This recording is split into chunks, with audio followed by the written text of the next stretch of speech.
അന്യമതസ്ഥരായ ആളുകൾക്ക് വേണ്ടി പ്രാർത്ഥിക്കാൻ പാടില്ല എന്നത് ശരിയാണോ? ഫ്രണ്ട്സ്, പാവപ്പെട്ട ആളുകൾ, രോഗികൾ തുടങ്ങി ഹൈന്ദവ ക്രൈസ്തവ മതത്തിൽപ്പെട്ട ആളുകൾക്ക് വേണ്ടി ദുആ ചെയ്യുന്നത് തെറ്റാണോ? നമുക്ക് നോക്കാം. ഒരിക്കലും തെറ്റല്ല എന്നാണ് ഉത്തരം. മാത്രമല്ല, അവർക്ക് വേണ്ടി പ്രാർത്ഥിക്കുന്നതും അവരെ സഹായിക്കുന്നതും അവരുടെ സന്തോഷ വിഷമഘട്ടങ്ങളിൽ പങ്കുചേരുന്നതും വലിയ പുണ്യമുള്ള കാര്യമായാണ് ഇസ്ലാം പഠിപ്പിക്കുന്നത്. അള്ളാഹുവും റസൂൽ സല്ലല്ലാഹു അലൈഹി വസല്ലം തങ്ങളും ഏറെ ഇഷ്ടപ്പെടുന്ന കാര്യം കൂടിയാണത്.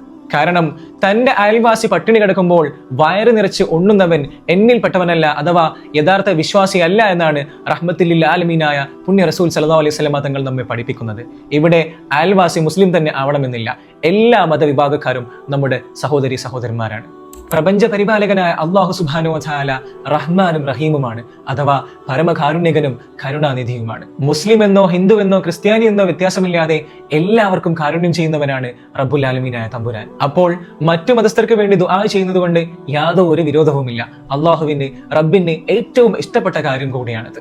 നമ്മുടെ ഫ്രണ്ട്സ് ആയിട്ടോ റിലേറ്റീവ്സ് ആയിട്ടോ പരിചയക്കാരായിട്ടോ സഹോദര മതസ്ഥരായ ആളുകളുണ്ടെങ്കിൽ അവർക്ക് ഹിദായത്ത് ലഭിക്കാൻ വേണ്ടി അള്ളാഹുവിനോട് ദുആ ചെയ്യലും വളരെ പുണ്യമാക്കപ്പെട്ടതാണ്.